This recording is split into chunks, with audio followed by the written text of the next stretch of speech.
नमस्कार, जय हिंद। स्वागत सभी का एक और वीडियो में। वीडियो है सेंट्रल यूनिवर्सिटी ऑफ तेजपुर की तरफ से और उसका आया है एक नोटिफिकेशन 5 सितंबर 2021 को, जो कि है पीएचडी में एडमिशन के लिए रिसर्च फील्ड का। 20 सेकंड का वीडियो देख चुके हैं और आपको लग रहा है कि मैं पीएचडी एप्लीकेशन फॉर्म की बात कर रहा हूं कि आए हैं या नहीं, उसके बारे में बात नहीं है। पीएचडी के एप्लीकेशन फॉर्म ज़रूर आए हैं, लेकिन एक अलग तरह का पीएचडी है, अलग तरीके से आपको अप्लाई करना है और मल्टी डिसिप्लिनरी सब्जेक्ट वाले इसमें अप्लाई कर सकते हैं। ओनली मल्टी डिसिप्लिनरी सब्जेक्ट के बच्चे। पहले मैं आपको एरिया ऑफ रिसर्च बताऊंगा, फिर मैं सीटें बताऊंगा, फिर डेट्स बताऊंगा और उसके बाद एलिजिबिलिटी क्राइटेरिया बताऊंगा। इन चारों चीज़ों को सुनने समझने के बाद आपको लगता है तो अप्लाई कर दीजिएगा। इसके बाद इसी वीडियो में मैं दूसरा पीएचडी का एप्लीकेशन फॉर्म बताऊंगा, जो कि है electronic engineering, science, computer science, civil engineering उनके बच्चों के लिए। उसकी सीटें अलग है, उसका क्राइटेरिया अलग है, उसका एरिया ऑफ रिसर्च अलग है और इस वाले का मल्टी डिसिप्लिनरी रिसर्च का अलग है। ठीक, सबसे पहले सीट्स। यूनिवर्सिटी ऑफ तेजपुर, जो कि सेंट्रल यूनिवर्सिटी है तेजपुर, ठीक है ना, आप सभी जानते हैं तेजपुर कहाँ है, आसाम में है, ठीक है।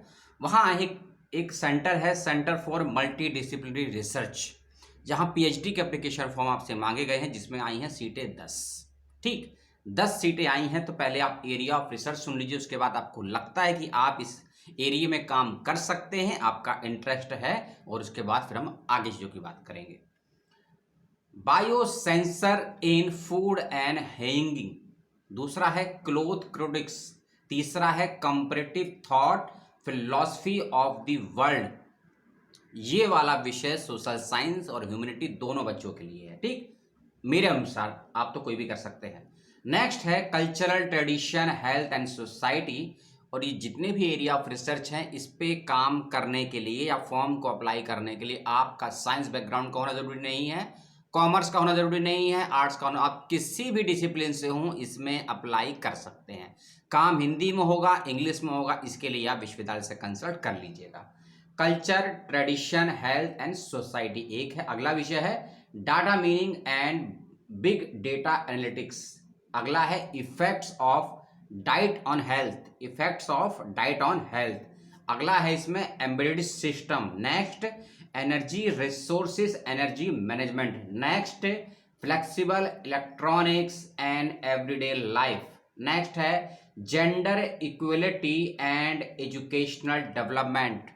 क्या बेहतरीन और जबरदस्त टॉपिक है, gender equality and educational development. Next है globalization and culture, and then next है ह्यूमन डेवलपमेंट स्टेटस। नेक्स्ट है impact of meditation in daily life, impact of meditation in daily life. Next है machine learning and IoT, IoT and machine learning. Next है nano electronic device, nano electronics device. Next है positive thinking, सकारात्मक सोच। क्या philosophical और social science का विषय है। इसलिए मैंने कहा ना कि इस फील्ड में काम करने के लिए आर्ट्स, कॉमर्स, साइंस कोई भी बच्चा अप्लाई कर सकता है। इसीलिए सेंटर का ही नाम रखा गया है multi disciplinary subject research centre. हम कहाँ थे, पॉजिटिव थिंकिंग। उसके बाद अगला सब्जेक्ट है science and art of happiness. Next है social implication of energy and technology, social implication, ये इम्प्लीमेंटेशन होना चाहिए था ये, ठीक है, social implementation of energy and technology. Next है yoga, food, human biochemistry, yoga, food, human biochemistry. और लास्ट है इस एरिया से संबंधित कोई और विषय आपके मन में बनता है, काम करना चाहते हैं या करना चाहती हैं, तो इस फील्ड में कर दीजिए अप्लाई, जिसमें आई हैं 10 सीटें।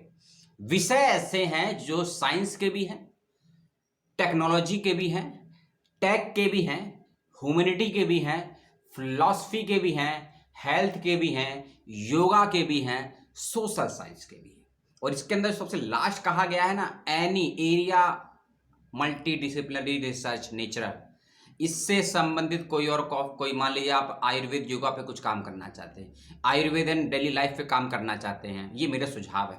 तो इन विषयों में यदि आपका इंटरेस्ट है तो अप्लाई कर दीजिए तेजपुर यूनिवर्सिटी में। इसके लिए जिसकी लास्ट डेट मैं आपको बता देता हूं, 23 सितंबर 2021 है लास्ट डेट। और एक चीज और, एंट्रेंस नहीं होना है इसमें, डायरेक्ट इंटरव्यू होगा आपका।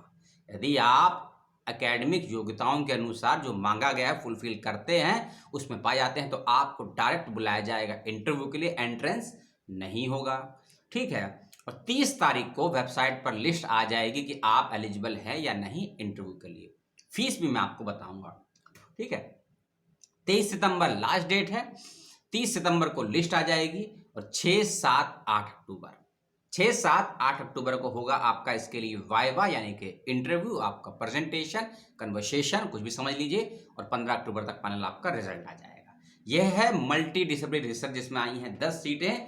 और फीस है इसकी पीडब्ल्यूडी SC ST के लिए 400 रुपये रखी गई रजिस्ट्रेशन फीस, और अदर्स के लिए रखी गई है 800 रुपये की फीस। ठीक है। प्रोस्पेक्टर का लिंक मैं नीचे वेबसाइट में दे दूंगा डिस्क्रिप्शन बॉक्स में, वहां इसको डिटेल में आप पढ़ सकते हैं, देख लीजिएगा। अब एलिजिबिलिटी क्राइटेरिया भी सुन लीजिए कि कौन बच्चे हैं जो इसमें अप्लाई कर सकते हैं। ऐसे कैंडिडेट जो अपना PG कंप्लीट कर चुके हैं 55% के साथ में, जो अपना PG कंप्लीट कर चुके हैं 55% के साथ में। इसके अलावा यदि वो बच्चे नेट क्वालिफाई हैं या JRF क्वालिफाई हैं, चाहे UGC का चाहे CSIR का, उनको प्रेफरेंस दिया जाएगा।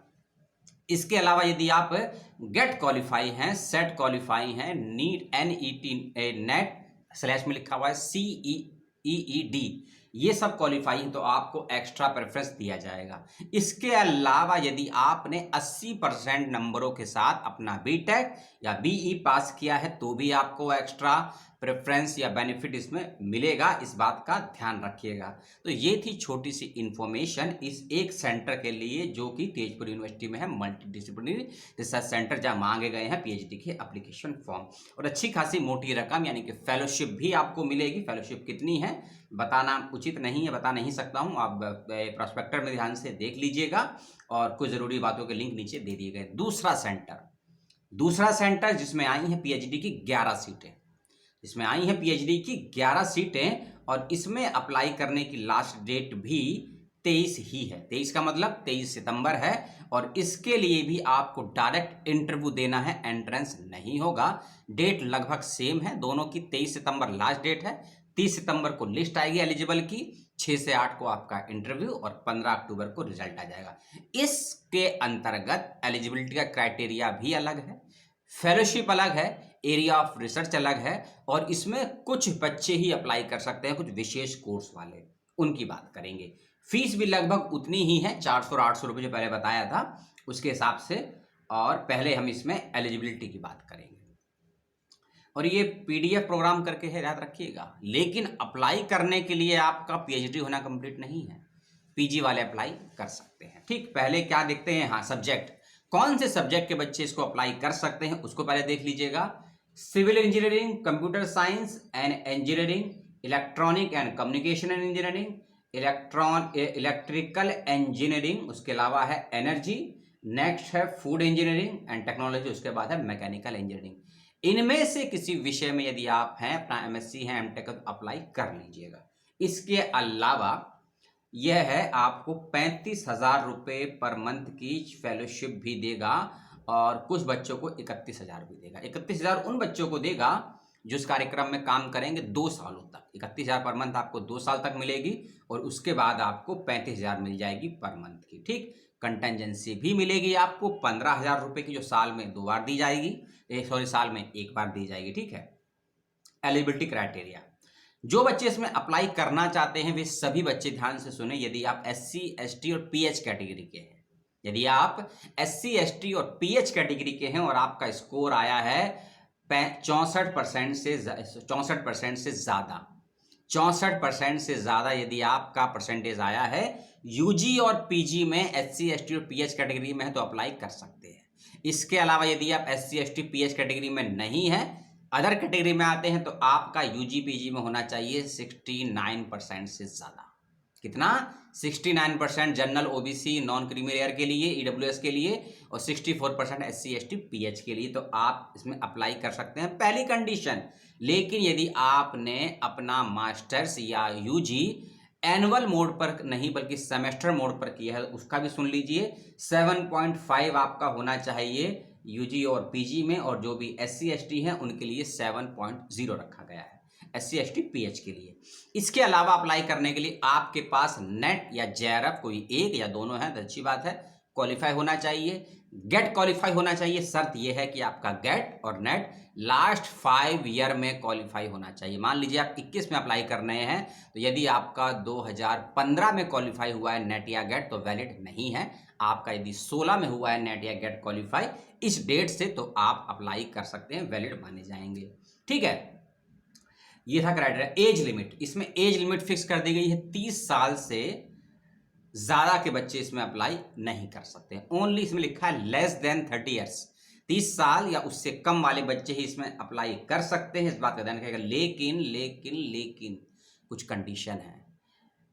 PH candidate, women candidate, SC candidate, ST candidate apply कर सकते हैं 35 वर्ष तक, उनको 5 साल का रिलैक्सेशन दिया गया है। आपने एक नाम सुना होगा AICTE, कमेंट करके बताइएगा फुल फॉर्म क्या है।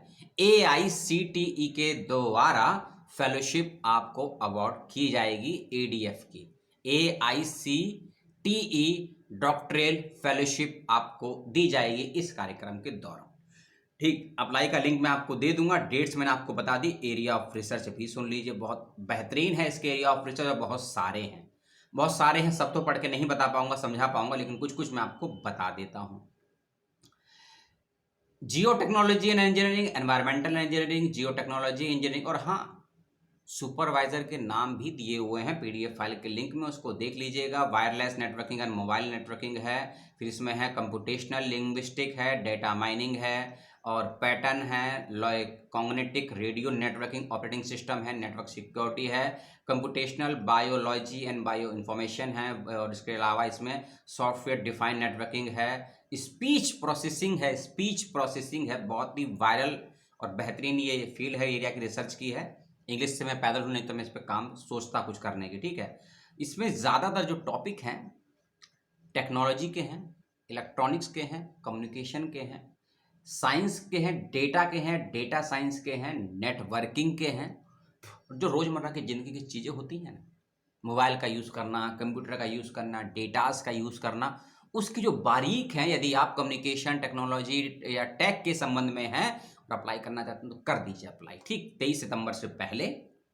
फीस मैंने आपको बता दी है। सभी के मैकेनिकल इंजीनियरिंग हो, चाहे इलेक्ट्रॉनिक एंड फूड इंजीनियरिंग हो, है एनर्जी, सभी सब्जेक्ट के डिपार्टमेंट के अपने अपने अलग सुपरवाइजर हैं, सबका अलग अलग एरिया ऑफ रिसर्च है। और हाँ, अप्लाई करते वक्त में सिनॉप्सिस वगैरह नहीं लगाना है। ठीक, अप्लाई करते वक्त कोई सिनॉप्सिस नहीं लगाना है, अपना एरिया का एक टॉपिक दे देना है बस।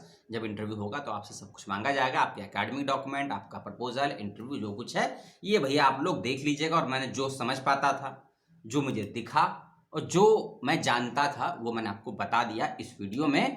सेंट्रल यूनिवर्सिटी ऑफ तेजपुर की तरफ से जो मांगे गए हैं मल्टी डिसिप्लिनरी रिसर्च के लिए 10 सीटों के एप्लीकेशन फॉर्म, और उसके अलावा आपसे मांगे गए हैं ये वाला AICTE एंड ADF प्रोग्राम के लिए, जिसमें 11 सीटें हैं, PhD के एप्लीकेशन फॉर्म 23 सितंबर से पहले अप्लाई कर दीजिएगा। मुझसे कुछ जानना चाहते हो, पूछना चाहते हो, कोई कंफ्यूजन रहा हो, कोई बात समझ में ना आई हो, तो भाइयों और बहनों कमेंट करके पूछ लीजिएगा। वीडियो को लाइक डिसलाइक जो करना है कर दीजिएगा, बिना प्रतिक्रिया दिए हुए नहीं जाइएगा। नेक्स्ट वीडियो का वेट करिएगा। चौधरी चरण सिंह विश्वविद्यालय के 3-4 आए हैं नोटिफिकेशन, समझ से मेरे परे हैं, लेकिन जो भी है नोटिफिकेशन आपको एज इट इज पढ़ के सुना दूंगा। उसके ऊपर आप लोग को अप्लाई करना है तो अप्लाई करिएगा, इग्नोर करना है इग्नोर करिएगा। आपके लिए हो तो उसको अमल कीजिएगा, इंप्लीमेंट कीजिएगा। क्या नोटिफिकेशन है नेक्स्ट वीडियो में बात करेंगे। इस वीडियो में इतना ही। जय हिंद, जय भारत, टेक केयर, सलाम।